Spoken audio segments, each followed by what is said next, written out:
Today's got some royal heat with King Charles stepping up and throwing down some serious talk about climate change at Cop28. And guess what? John Sergeant, former BBC chief political correspondent, is giving his 2 cents on this whole shebang. Now check this out. Sergeant's not holding back.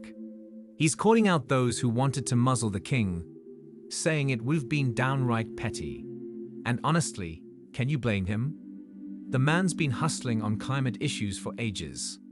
Let's break it down. Sergeant's all about giving credit where it's due. He's saying, hold up, folks, don't shut the king out.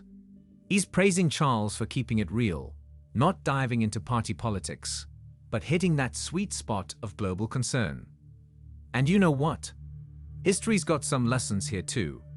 Remember when Prince Charles was mocked for his green initiatives back in the day? Fast forward, and now his calls for climate action are echoing worldwide. Talk about foresight. And the king's speech. It's like a wake-up call in Dolby surround sound. He's dropping truth bombs, urging for a major global shake-up on climate action. He's not sugarcoating the risks. He's saying, folks, we're knee-deep in this mess, and we need to fix it. Fast. Let's sprinkle in some wisdom from the ages. The time is always right to do what is right. And let me tell you, the king's timing is spot on. He's putting a spotlight on the urgency of the climate crisis. It's not a future threat. It's here now, wrecking lives. But wait, there's more. This Cop28 gathering? It's not just a chinwag. It's a reality check. The Paris Agreement back in 2015. It's like we made a promise and then left it on read. The king's calling for a reality check, folks.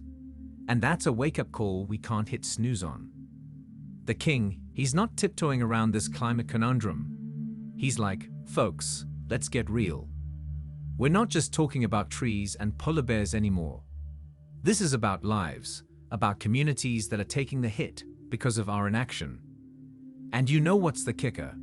The king's not just preaching to the choir. He's calling out the global bigwigs, the head honchos, saying, hey, we're off track, and it's time to course correct ASAP.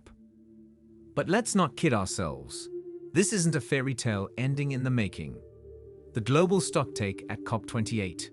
It's like looking at your bank account after a shopping spree. A reality check that's not going to leave you smiling.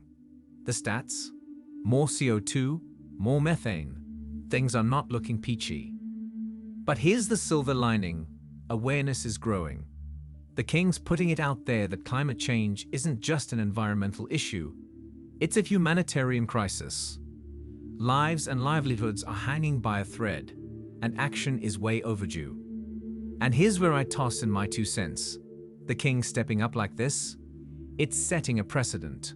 It's saying, royalty isn't just about crowns and ceremonies.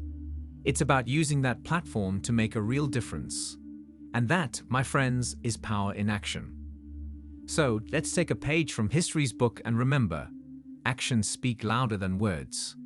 King Charles isn't just talking the talk. He's gearing up to walk the walk. And that's what makes this royal climate sermon more than just a speech.